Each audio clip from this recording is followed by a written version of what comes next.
Good morning students. आज हम नया टॉपिक स्टार्ट करने वाले हैं, रिलेटिव मोशन इन 1D, और इसे रिलेटिव इन 1D भी बोला जाता है। ठीक है, तो पहले तो हम समझते हैं कि रिलेटिव मोशन है क्या। पहली बात, रिलेटिव मोशन है जो वो चीज़ों को आसान करने के लिए लाया गया है, डिफ़िकल्ट नहीं। ठीक है, तो इसीलिए इसको समझना बहुत ज़रूरी है। आपके बहुत सारे क्वेश्चंस हैं जो वो बहुत आसान हो जाएंगे। ठीक है, तो व्हाट इज़ रिलेटिव मोशन। जैसे मान लीजिए कि एक बस ये है ए और एक बस बी, ऐसे ये बी बस है। तो ये दोनों जा रही हैं, ये मान लीजिए 60 किलोमीटर प्रति घंटा से जा रही है और 60 मीटर पर सेकंड से जा रही है, ये 50 मीटर पर सेकंड से जा रही है। तो आप यहाँ पे ग्राउंड पे खड़े हो। ठीक है, ये ग्राउंड है, ये ग्राउंड फ्रेम की बात करें। अब वो फ्रेम वाली चीज़ें आएंगी इसमें। ठीक है, तो ये ग्राउंड फ्रेम से आप चीज़ों को देख रहे हो। सपोज कोई बच्चा इसमें खड़ा है, इस बस में है, ऐसे इस बस में खड़ा है ये बच्चा। तो इस बच्चे के लिए ए की वेलोसिटी क्या होगी, that is my relative velocity. अब तो आप ग्राउंड पे खड़े हो, ग्राउंड पे तो दोनों आप ग्राउंड फ्रेम से देख रहे हो। जब आप एक मूविंग फ्रेम है दो, या एक ऐसा फ्रेम है, जब अगर मैं मान लीजिए इसको सीन से हटा दूं, अब मैं ये देख रहा हूं, तो ये चीज़ जब मैं इसको ग्राउंड से देखूंगा तो मैं कहूंगा कि इस चीज़ की velocity relative to ground is 60। ठीक है, ग्राउंड के रिस्पेक्ट में इसकी वेलोसिटी 60 है। और याद कीजिए मैंने आपको बताया था कि कुछ चीज़ें फ्रेम पे डिपेंड करती हैं। ठीक है, डिस्टेंस फ्रेम पे डिपेंड करता है, वेलोसिटी फ्रेम पे डिपेंड करती है, स्पीड फ्रेम पे डिपेंड करती है, distance between two points frame पे डिपेंड नहीं करता। तो अगर मान लीजिए मैं ग्राउंड पे खड़े होकर इस चीज़ को देखता हूँ तो इसकी वेलोसिटी 60 है, तो मैं कहूँगा कि ग्राउंड के फ्रेम में, ग्राउंड के रिलेटिवली इसकी वेलोसिटी 60 है। अब ये चीज़ आ गई, अगर मान लीजिए ये बच्चा है तो इसको क्या ए की वेलोसिटी 60 दिखेगी कि कुछ और दिखेगी। इस बच्चे को मान लीजिए, इसको मैं ए बोलता हूँ या इसको मैं वाई बोलता हूँ, इसको मैं जेड बोलता हूँ। तो वाई के लिए ए की वेलोसिटी कितनी है, इसको पूछोगे भाई कितनी वेलोसिटी है ए की, तो बोलेगा 60 मीटर पर सेकेंड। अगर आप बी से पूछोगे तो उसके लिए क्या वेलोसिटी है, जो वेलोसिटी बी के लिए होगी ए की, that is my relative velocity. तो उसे हम बोलते हैं velocity of A with respect to B. इसे क्या बोलते हैं, velocity of A with respect to B, कि ए के लिए बी की क्या वेलोसिटी है। और इसका फॉर्मूला आता है V A B is equal to V A minus V B. ठीक है, ये आपको याद रखना है, ये velocity of A with respect to B, मतलब ए की वेलोसिटी बी के लिए कितनी है। तो सिंपली हम क्या करते हैं, ठीक है, समझ आया। जब आप एक फ्रेम में खड़े होकर दूसरी चीज को देखते हो तो उसकी वेलोसिटी आपके फ्रेम के रिस्पेक्ट में क्या है, that is called relative velocity. ठीक है, एक किसी एक फ्रेम के रिस्पेक्ट में दूसरी चीज की जब आप वेलोसिटी देखते हो तो उसे हम रिलेटिव वेलोसिटी बोलते हैं। जैसे ये है, ये कार है। ठीक है, इसकी रिलेटिव वेलोसिटी ग्राउंड के रिस्पेक्ट में 60 है, बट इसकी रिलेटिव वेलोसिटी बी के रिस्पेक्ट में कुछ और होगी। वो कितनी होगी, 60 minus 50, that is equal to 10 metre पर सेकेंड। ठीक है, तो ये बी को ये लगेगा कि मैं तो रुका हुआ हूँ। पहली बात मैंने आपको पहले ही बताया था, जिस फ्रेम में हम बैठ जाते हैं वो रेस्ट पे आ जाता है। ठीक है, तो मैं लिख देता हूँ, जिस फ्रेम में हम बैठ जाते हैं वो रेस्ट पे आ जाता है, वो रेस्ट पे आ जाता है। ठीक है, तो इस बात को आपको ध्यान रखना है, ये बहुत खास बात है। तो ये बी वाला है, जो बी को लगेगा कि मैं तो रेस्ट पे हूँ, और ये ए वाला मेरी तरफ आ रहा है कितनी से, 10 मीटर पर सेकंड से। तो देखिए वेलोसिटी चेंज होगी। ये जो कार है, ठीक है, या बस है, वो तो सेम ही है, बट इस बंदे के लिए इसकी रफ्तार कुछ और है और इस बंदे के लिए इसकी रफ्तार कुछ और है। इसीलिए ये वेलोसिटी है जो वो फ्रेम पे डिपेंड नहीं करती, सॉरी करती है, मतलब फ्रेम चेंज करने से वेलोसिटी चेंज हो जाती है। ठीक है, जैसे आप मान लीजिए फिरोजपुर से मान लीजिए मोगा जा रहे हो या लुधियाना जा रहे हो। ठीक है, लुधियाना को जा रहे हो ऐसे, और आप बस में हो। ठीक है, और आप पूछते हो साथ वाले पैसेंजर से कि मोगा आ गया। ठीक है, जैसे आप तो रुके हुए हो और मोगा आपकी तरफ चल रहा है। ठीक है, आप रास्ते में पूछते हो कि मोगा आ गया। मोगा आने का मतलब है कि आपको ये लग रहा है कि जिस फ्रेम में आप बैठे हो वो रेस्ट पे है, दूसरा फ्रेम चल रहा है। हालांकि हो ये रहा है कि ये रेस्ट पे और आप चल रहे हो। बट जिस फ्रेम में आप बैठ जाते हो वो रेस्ट पे आ जाता है। फिर आप पूछते हो मोगा आ गया, तो वो कहता है मोगा गुजर गया। ठीक है, गुजर गया, वो मरने वाला गुजर गया नहीं, मतलब वो मतलब आपने क्रॉस कर लिया उसको। ठीक है, तो इसीलिए जिस फ्रेम में हम बैठ जाते हैं उसको हम रेस्ट पे मान लेते हैं। इससे आगे चलते हैं हम, आप देखिए इस चीज़ को, ये रिलेटिव बहुत इंपॉर्टेंट है, हम इसको और देखने की कोशिश करते हैं। मान लीजिए कि ये एक ट्रेन है। ठीक है, इस क्वेश्चन से काफ़ी कुछ क्लियर हो जाएगा। यहाँ पे एक बंदा है, ठीक है, और यहाँ पे एक बच्चा है छोटा। वो बच्चा 2 मीटर पर सेकंड से इधर भाग रहा है, ये बंदा रेस्ट पे है। ठीक है, ये बंदा रेस्ट पे है विद रिस्पेक्ट टू ट्रेन, और ट्रेन है जो वो 10 मीटर पर सेकंड से चल रही है। ये इसकी जो वेलोसिटी है 2 मीटर पर सेकंड, ये विद रिस्पेक्ट टू ट्रेन है। विद रिस्पेक्ट टू ट्रेन का मतलब है कि इस बंदे के लिए जो ट्रेन में रेस्ट पे है, उस बंदे के लिए ये 2 मीटर पर सेकंड से दौड़ रहा है बच्चा इस डायरेक्शन में। तो ये जो ट्रेन है वो इस बंदे के लिए जो सड़क पे खड़ा है, इस बंदे के लिए ये ट्रेन भाग रही है 10 मीटर, और ये बंदा खुद भाग रहा है 5 मीटर पर सेकंड से सपोज। तो इसको हम नाम दे देते हैं, ये ए है, ये बी है, ये सी है, और ये ट्रेन है। तो सबसे पहले मैं पूछता हूँ, पहली बात, velocity of train with respect to ground. बहुत सिंपल से स्क्रैच से स्टार्ट करेंगे हम। ग्राउंड के रिस्पेक्ट में ट्रेन की क्या रफ्तार है? तो ग्राउंड तो रेस्ट पे है, तो ट्रेन की रफ्तार होगी 10 मीटर पर second.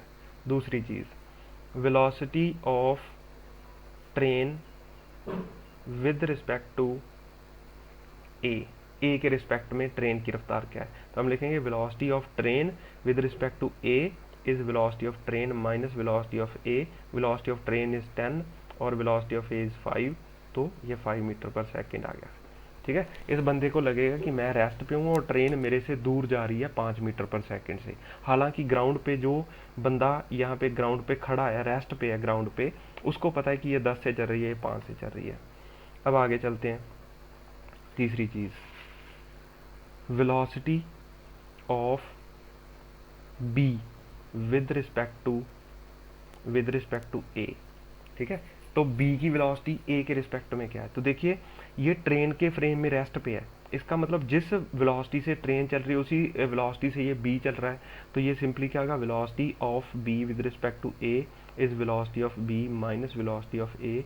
Velocity of B with respect to, ये देखिए जब हम ऐसा लिखते हैं ना velocity of B with respect to, इसका मतलब है कि हम ग्राउंड फ्रेम में कंसिडर कर रहे हैं, ग्राउंड को हमने रेस्ट पे माना हुआ है।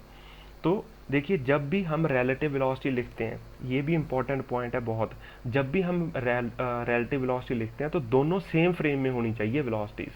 ठीक है, जब भी हम रिलेटिव वेलोसिटी लिखेंगे तो दोनों ऑब्जेक्ट्स की वेलोसिटी सेम फ्रेम में होनी चाहिए। ये इंपॉर्टेंट है पॉइंट। ठीक है, इससे में बच्चा गलती करेगा। तो देखिए, बी की वेलोसिटी ग्राउंड के रिस्पेक्ट में कितनी है? 5। सॉरी, इस बी की ग्राउंड के रिस्पेक्ट में कितनी है? 10, और इस ए की ग्राउंड के रिस्पेक्ट में कितनी है? 5। तो ये बी की आ गई 10 और इसकी 5, तो आ गया 5 मीटर पर सेकंड, ये आ गया। ठीक है, रिलेटिव वेलोसिटी। और देखिए फोर्थ क्वेश्चन इसी में, velocity of C with respect to B. मैं बहुत आसान कर रहा हूँ पहले। तो देखिए, दोनों की वेलोसिटी कितनी है? Velocity of B with respect to velocity of c with respect to b, that is velocity of c with respect to b is velocity of c minus velocity of b। तो देखिए भाई, ये दोनों जब मैं लिखूंगा ना तो दोनों सेम फ्रेम में होने चाहिए। अब ग्राउंड फ्रेम में नहीं, आप किसी भी फ्रेम में ले लो, तो मैं ट्रेन फ्रेम में ले लेता हूँ। Velocity of c in train frame, velocity of b in train frame. तो वेलोसिटी ऑफ c कितनी है ट्रेन फ्रेम में? 2, और velocity of B train frame में कितनी है? 0। ठीक है, ट्रेन फ्रेम मतलब मैं ट्रेन के फ्रेम में देख रहा हूँ। जब मैं ट्रेन के फ्रेम में देखता हूँ तो आप ऐसा मानिए कि आप चीटा बन के, ऐसे छोटा सा चीटा बन के आप ट्रेन में बैठ गए। तो ट्रेन तो रेस्ट पे आ गई आपके लिए, तो अब ये बच्चा 2 से भाग रहा है और ये बंदा रेस्ट पे है, तो मैं ट्रेन फ्रेम से लिखूंगा, तो ये मेरे पास आ जाएगा 2 मीटर पर सेकेंड। ठीक है, और देखिए, होप मैं आपको समझा पा रहा हूँ। देखिए इन दोनों को मैं ग्राउंड फ्रेम में भी लिख सकता हूँ, तो देखिए कैसे, पहले हम ये लिख लेते हैं, इन्हीं चीज़ को ना मैं इसी आंसर को ग्राउंड फ्रेम में भी दिखाता हूँ आपको कि क्या आंसर आएगा। तो velocity of C with respect to ground, ठीक है, मतलब इस ग्राउंड वाले बंदे के लिए सी की क्या वेलोसिटी है, velocity of C with respect to ground is equal to velocity of C with respect to train minus velocity of C with respect to ground हमें पता करनी है। ठीक है, तो ये हमें पता करना पड़ेगा, velocity of C with respect to train and velocity of train with respect to velocity of ground with respect to train. ठीक है, दोनों को ट्रेन फ्रेम में लिख लिया, तो velocity of C with respect to train क्या है, 2, ठीक है, minus velocity of ground with respect to train. अब देखिए ये थोड़ा सा ट्रिकी आ गया काम, हमें velocity of C with respect to ground find करनी थी कि भाई इस बंदे के लिए ये जो बच्चा अंदर है वो कितनी रफ्तार से चल रहा है, तो बेसिकली हमें सी को ग्राउंड फ्रेम में पता करना है, तो ये इसको मैं लिखूंगा velocity of C with respect to train, मतलब सी की वेलोसिटी ट्रेन के रिस्पेक्ट में और ग्राउंड की वेलोसिटी ट्रेन के रिस्पेक्ट में। अब आपने देखा होगा जब आप बस में बैठते हो और आप ग्राउंड को देखोगे नीचे चल रही बस में, तो आपको लगेगा कि ग्राउंड पीछे की तरफ भाग रहा है बहुत तेज़ी से। तो इस ट्रेन फ्रेम में जब मैं लिखूंगा, तो ट्रेन फ्रेम में इस बच्चे की रफ्तार तो आ गई 2, तो इस ट्रेन से अगर मैं ग्राउंड देखूंगा तो ग्राउंड किधर भागेगा, पीछे। ठीक है, कितनी रफ्तार से, -10 मीटर पर सेकंड से। ठीक है, पीछे वाली रफ्तार को मैं -10 लिख लूंगा, तो यहाँ पे आ जाएगा मेरे पास ग्राउंड की रफ्तार velocity with respect to train, velocity of ground with respect to train is -10, तो ये कितना आ जाएगा, 2 + 10 इज इक्वल टू 12 मीटर पर सेकेंड, ये आ गया। ठीक है, अब यहाँ पे मैं ग्राउंड फ्रेम में दोनों की वेलोसिटी फाइंड करता हूँ, इसमें velocity of C with respect to B, तो velocity of C with respect to B मैं ग्राउंड फ्रेम में लिखूंगा velocity of C with respect to ground minus velocity of B with respect to ground. ठीक है, तो velocity of C with respect to ground कितनी है, 12, और velocity of B with respect to ground कितनी है। ठीक है, अगर कोई बंदा ग्राउंड से बी को देखेगा तो वो तो रेस्ट पे है ट्रेन के अंदर, तो जितनी वेलोसिटी से ट्रेन चल रही है उसी वेलोसिटी से बी चल रहा है, तो दैट विल बी 10, तो आंसर इज अगेन 2 मीटर पर सेकेंड। ठीक है, होप आपको ये चीज़ें समझ आ रही होंगी। ये थोड़ा सा रिलेटिव वेलोसिटी एक बार समझने के लिए मुश्किल होता है, वंस आपको समझ आ जाती है तो ये कोई ख़ास बात नहीं है। ठीक है, आगे हम और देखते हैं, एक इसी में देखिए, इसमें हमने कितना कुछ सीख लिया, एक ही क्वेश्चन में कितना कुछ सीख लिया कि जब भी आपको रिलेटिव वेलोसिटी लिखनी है, सेम फ्रेम में लिखनी है, आप किसी भी फ्रेम में लिख सकते हो, आंसर सेम आएगा वेलोसिटी रिलेटिव वेलोसिटी का।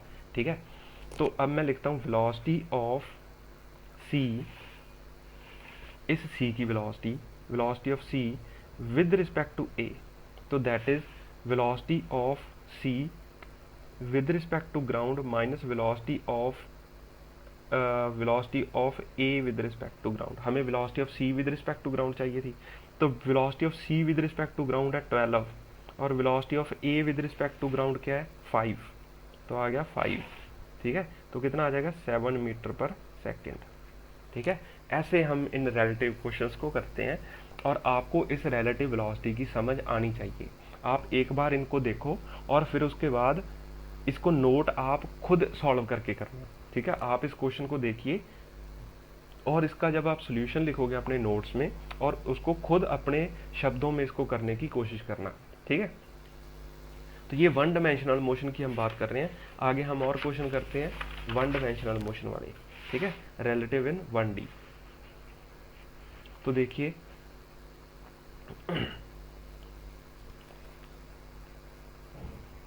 जैसे अब हम किसी और तरह के क्वेश्चन करते हैं, वो तो एक तरह तक का तो कर लिया हमने, है ना, अभी हम नई तरह का क्वेश्चन करते हैं। मान लीजिए कि एक बंदा है ऐसे, इसकी कार है जो, वो ए कार है जो, वो इधर चल रही है मान लीजिए 70 मीटर पर सेकंड से, ठीक है। और यहाँ पे एक और कार है, ये क्वेश्चन आपको बहुत आएंगे नीट वगैरह में, आपकी असाइनमेंट में क्वेश्चन बहुत मिलेंगे। ये इधर चल रही है मान लीजिए 50 मीटर पर सेकंड से, और दोनों कार्स के बीच का जो डिस्टेंस है वो है मान लीजिए 100 मीटर, ठीक है। तो आपको क्वेश्चन है कि find the time when A will meet B, ठीक है। फाइंड, तो एक बात तो पक्की है कि ए बी को पकड़ लेगी कार, क्योंकि ये तेजी से चल रही है, दोनों के बीच का अब डिस्टेंस 100 है। तो find time when A will meet B, ठीक है। जब ए बी को मिलेगा तो कितना समय में ये मिलेगा। तो देखिए मैंने आपको अब सबसे पहले लेक्चर में ये मैंने बताया था कि कुछ चीज़ें फ्रेम पे डिपेंड नहीं करती। तो एक चीज़ उसमें होती है कि डिस्टेंस बिटवीन टू पॉइंट्स, ठीक है। टोटल डिस्टेंस ट्रेवल्ड फ्रेम पे डिपेंड करता है। Total distance travelled, distance depends upon frame, depends upon frame. And distance between two points, distance between two points,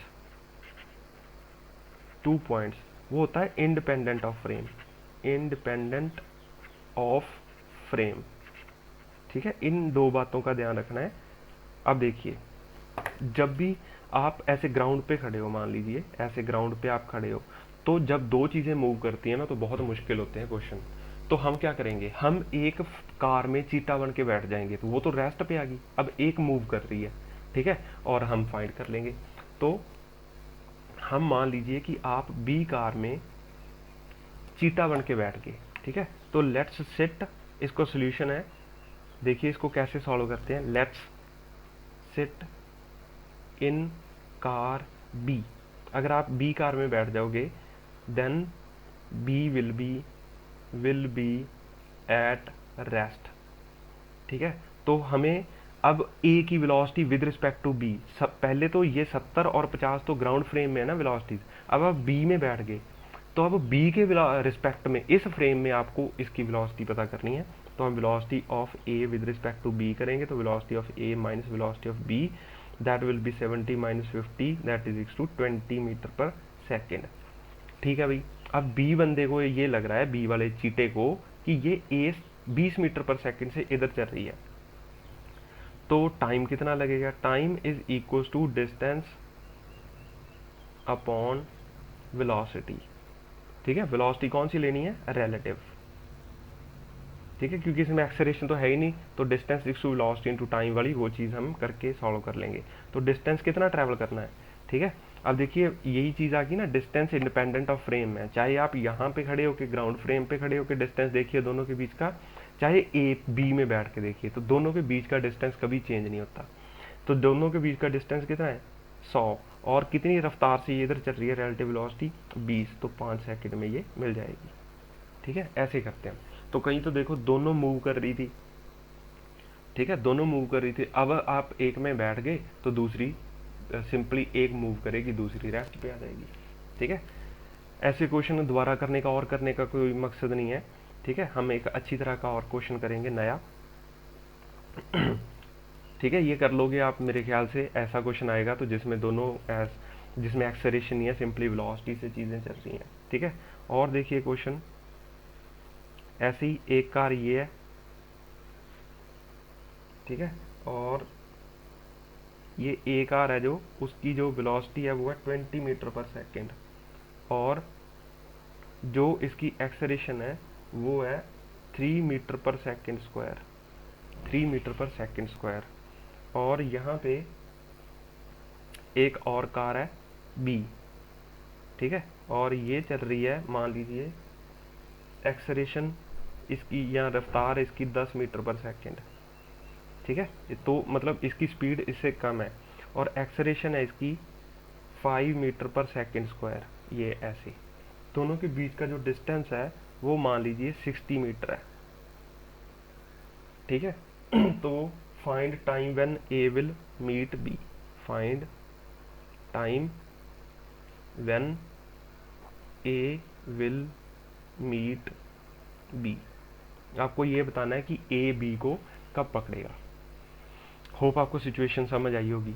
तो देखिए इस केस में अगर आप ग्राउंड पे खड़े होके देख रहे हो तो ये सिचुएशन ऐसी है कि ये कार 20 से चल रही, इसकी एक्सेलरेशन ये है, ये 5 मीटर पर सेकंड स्क्वायर इसकी एक्सेलरेशन ये है और रफ्तार ये है। तो आपको बताना है कितने समय में ये इसको पकड़ लेगी।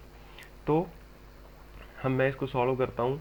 देखिए आप बी पे बैठ जाइए दोबारा फिर, ठीक है। Let's sit on B. अगर आप बी पे बैठ गए तो सिचुएशन क्या होगी वो देखते हैं। तो पहले तो हम वेलोसिटी देखते हैं। Velocity of A with respect to B is velocity of A minus velocity of B. Velocity of A is 20 और वेलोसिटी ऑफ बी इज 10, तो आ गया 10 मीटर पर सेकेंड। अब हम acceleration of A with respect to B देखेंगे तो acceleration of A minus acceleration of B is equal to acceleration of A कितना है 5 और बी की एक्सेलरेशन कितनी है 3, तो आ गया मेरे पास 2, ठीक है, मीटर पर सेकेंड स्क्वायर। तो इस सिचुएशन को मैं रीड्रॉ करता हूँ, ठीक है। रीड्रॉ करके हम ऐसे बनाते हैं, ये मान लीजिए ए कार है और ये बी है, ठीक है, ये बी है। तो जो बी है वो कितनी रफ्तार से चल रही है, velocity of A with respect to B, ये तो रेस्ट पे आ गई, ठीक है, ये रेस्ट पे आ गई। एक्सेलरेशन ऑफ ए उल्टा लिख दिया मैंने, यहाँ पे 3 है और एक्सेलरेशन ऑफ बी इज 5, तो ये आ गया -2। अब मैं इस -2 का मतलब समझाता हूँ क्या है।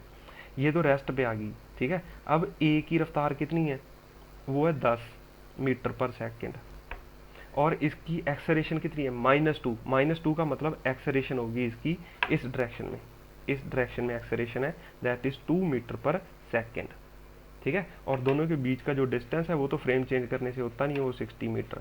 तो अब हमें ये पता करना है कि ये इसको कितने समय में पकड़ लेगी, ठीक है। तो देखिए एक बात तो पक्की है कि अगर इसकी रफ्तार इधर है और एक्सेलरेशन उल्टी डायरेक्शन में है तो इसकी स्पीड धीरे धीरे कम होती जाएगी। हमें ये पता करना है कि ये जो स्पीड है इसकी कितना डिस्टेंस चल के ज़ीरो हो जाएगी, ठीक है। इस कंडीशन को मैंने रीड्रॉ करके ऐसा बना लिया और मैं इस कार में बैठा हुआ हूँ, ठीक है। तो जैसे मैं ऊपर पत्थर फेंकता हूँ ऊपर की तरफ तो उसकी एक्सेलरेशन डाउनवर्ड होती है, वेलोसिटी अपवर्ड में अगर उसको इनिशियल दूंगा तो वो धीरे धीरे एक पॉइंट पे आके उसकी जो वेलोसिटी है वो जीरो हो जाएगी। इस केस में भी होगी क्योंकि उसकी एक्सेलरेशन पीछे की तरफ है, ठीक है, 2 मीटर पर सेकेंड स्क्वायर और ये 10 मीटर पर सेकेंड इधर इसकी स्पीड है। तो मुझे ये पता करना है कि भाई क्या ये इसको पकड़ पाएगा भी कि उससे पहले ही इसकी रफ्तार जीरो हो जाएगी, ठीक है। तो वो चेक करते हैं। तो मैं फॉर्मूला लगाऊंगा v² minus u² is equal to 2as, मतलब इसकी रफ्तार कितना डिस्टेंस चल के जीरो हो जाएगी। तो v तो zero final velocity, initial velocity इसकी 10 स्क्वायर इंटू 2 और एक्सेलरेशन इसकी उल्टी डायरेक्शन में है तो वो -2 और s मेरे को फाइंड करना है। तो ये नेगेटिव नेगेटिव कट जाएगा तो 100 डिवाइडेड बाई 4 इज s, तो this implies s is equal to 25 metre. इसका मतलब ये कार 25 मीटर चलने के बाद रुक जाएगी। मान लीजिए यहाँ पे आके ये कार 25 मीटर चलने के बाद इसकी जो वेलोसिटी है वेलोसिटी जीरो हो जाएगी इसकी, ठीक है। तो पहली बात तो ये कि ये कार बी को कभी भी नहीं पकड़ सकती, ठीक है। तो ए विल नेवर कैच बी। दूसरी बात, what is the minimum distance, what will be the minimum distance between a and b, distance between a and b, a और b के बीच में मिनिमम डिस्टेंस क्या रहेगा। तो देखिए a 25 मीटर चलने के बाद रेस्ट पे आ गई यहाँ पे इस पॉइंट पे, ठीक है। तो बाकी का डिस्टेंस ये जो बचा है वही उनके बीच का मिनिमम डिस्टेंस होगा। मतलब ये कार यहाँ तक तो पहुँच पाई, उसके बाद ये कार की जो रफ्तार है जो एक्सेलरेशन है पीछे है तो वो ये कार ऐसे आके पीछे मुड़ जाएगी ऐसे, ठीक है। अगर ये रेस्ट पे है तो ऐसी कहानी होगी। तो ये आप सोच रहे हो कि कैसे है, इस फ्रेम में देखोगे तो नहीं समझ आएगी, इस फ्रेम में देखोगे तो समझ आएगी। ये कार रेस्ट पे है, ये ऐसे चल रही है, इसकी एक्सेलरेशन पीछे की तरफ है, ठीक है। तो ये ऐसे आके कार पीछे चली जाएगी अगर मैं इस फ्रेम से देखता हूँ। तो ये बिल्कुल वैसी बात है जैसे आप पत्थर फेंकते हो ऊपर और ये पत्थर एक पर्टिकुलर हाइट पे आके पीछे मुड़ जाता है। तो इनके बीच का मिनिमम डिस्टेंस क्या रहेगा, मिनिमम डिस्टेंस होगा 60 minus 25 that is equals to 35 metre. तो ये इनके बीच का मिनिमम डिस्टेंस रहेगा। ठीक है, अब मैं इसी क्वेश्चन को थोड़ा सा डेटा चेंज करके और एक क्वेश्चन बना के दिखाता हूँ। मान लीजिए डेटा यही रख लेते हैं, थोड़ा सा चेंज करेंगे। मान लीजिए एक कार है, जो ये कार इससे 20 मीटर की दूरी पे होगी।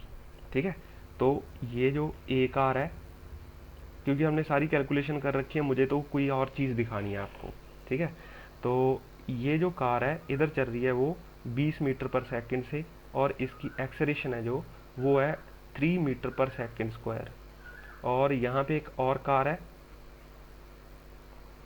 ऐसे, तो ये चल रही है 10 मीटर पर सेकंड से, और इसकी जो एक्सेलरेशन है वो है 5 मीटर पर सेकंड स्क्वायर। अब इनके जो बीच का डिस्टेंस है ना वो 20 मीटर है। ठीक है, तो क्वेश्चन अगेन वही है कि बताइए ये कितने समय पे इसको पकड़ लेगी। अब हमने देखा है कि ये कार रुकने से पहले 25 मीटर तो तय कर लेती है, इसीलिए मैंने ये डिस्टेंस 20 कर दिया कि ये इसको पकड़ेगा पक्का। तो इसको चेक करते हैं। Find time when A will meet B, जब ए बी को मिल जाएगा। ये ए है, ये बी है, तो हमें ये पता करना है कि ये ए बी को कितने समय में पकड़ लेगा। तो अगेन मैं सिचुएशन को रीड्रॉ करता हूँ, वो सारा कुछ मैंने ऊपर निकाल के बता दिया आपको कि कैसे इसकी रफ्तार कम हो जाएगी, कैसे सब कुछ हो जाएगा। तो ये, तो इस कार की जो वेलोसिटी है वो आ गई थी 10 मीटर पर सेकंड, और इसकी एक्सेलरेशन पीछे की तरफ आ गई थी 2 मीटर पर सेकंड स्क्वायर। और ये कार है जो वो रेस्ट पे आ गई थी, ये रेस्ट पे है, और इन दोनों के बीच का जो डिस्टेंस है वो है 20 मीटर। ठीक है, तो अब मुझे ये पता करना है कि ये कितने समय में इसको पकड़ लेगी। तो ये 20 मीटर कितने समय में ये कवर कर लेगा। S is equal to U T plus half A T square. मैंने पीछे वाला ये सारा कुछ स्किप कर दिया, क्योंकि मैंने पहले ये सब कुछ सॉल्व करके आपको दिखा दिया था कि ये 10 कैसे आया, ये 2 कैसे आया। अब मैं सिंपली ये दिखा रहा हूँ आपको कि ये कितने समय में इसको पकड़ लेगी। तो डिस्टेंस दोनों के बीच का कितना है, 10 डिस्टेंस या displacement, sorry 20। You initial velocity कितनी है 10, टाइम टी फाइंड करना है, प्लस 1/2 एक्सेलरेशन है -2 इंटू टी स्क्वायर। तो 2 ने 2 को मार लिया, तो मेरे पास बचा 20 is equal to 10t minus T square. This implies T square minus 10t plus 20 is equal to 0। तो अब मैं t के लिए सॉल्व करूंगा, देख लीजिए क्वाड्रेटिक बन गई और 2 आंसर आएंगे इसके, आप भी जानते हो। ठीक है, तो इसको मैं सॉल्व करूंगा तो मेरे पास आ गया d is equal to B square minus 4ac। B square का मतलब है 100 minus 4 into A is 1, C is 20, तो आ गया 80। निकाल दीजिए 100 में से, तो 20 आ गया। तो t की वैल्यू आ जाएगी माइनस बी, तो 10 प्लस माइनस √20 अपॉन 2, तो ये आ गया 10 प्लस माइनस 4√5 डिवाइडेड बाई 2, तो आया 5 प्लस माइनस 2√5, ये आ गया मेरे पास आंसर। तो इसके 2 आंसर आएंगे, एक प्लस में एक माइनस में। तो t1 is equal to 5 plus 2√5 और t2 is equal to 5 minus 2√5। तो ये 2 आंसर का क्या मतलब है, देखिए ये कार है, जो इस कार को हमने देखा था कि ये 25 मीटर तक चलती है ये कार, तो ये कार ऐसे जाएगी, ये रेस्ट की कंडीशन है तब समझा रहा हूँ। तो इस कार को यहाँ पे इसने क्रॉस किया t1 टाइम पे, तो ये यहाँ पे जाके इसको पलटी मारनी है 25 मीटर पे, तो ये पलटी मार के जब वापस आएगा तो इस कार को दोबारा फिर मिलेगा t2 टाइम पे, इसीलिए ये 2 टाइम आ रहे हैं। ठीक है, होप आपको ये चीज़ समझ आई होगी। ठीक है, तो ये डिस्टेंस है जो वो 25 मीटर है, ये हमने लास्ट क्वेश्चन में, इसीलिए मैंने डेटा चेंज नहीं किया था, अदरवाइज ये डेटा चेंज करके भी हम इस क्वेश्चन को कर सकते थे। मैं आपको ये चीज़ दिखाना चाहता था कि देखिए आपको ऐसा भी क्वेश्चन आ सकता है कि बताइए भी ये कार इसको कब कैच करेगी या मीट करेगी, अगर नहीं करेगी तो मिनिमम डिस्टेंस क्या होगा। तो मिनिमम टोटल डिस्टेंस से जितने डिस्टेंस पे वो रेस्ट पे आ गई वो निकाल दीजिए, आपके पास ये डिस्टेंस बच जाएगा। इस केस में वो इसको क्रॉस ही करके, इसको एक बार तो मिलके फिर वापस आके फिर पीछे चली जाती है, तो 2 बार 2 टाइम आएंगे, ये 2 टाइम को ये रिप्रेजेंट कर रहा है। ठीक है, होप आपको ये रिलेटिव का आज थोड़ा सा कॉन्सेप्ट समझ आया होगा। और प्लीज़ लेट मी नो अगर कोई भी प्रॉब्लम है रिलेटिव में, क्योंकि इसके बाद वाले क्वेश्चन रिलेटिव में हार्ड होते चले जाएंगे। ठीक है, तो आप मेरे को ज़रूर बताइए अगर रिलेटिव में, रिलेटिव वेलोसिटी में कोई प्रॉब्लम है तो। ठीक है, थैंक यू।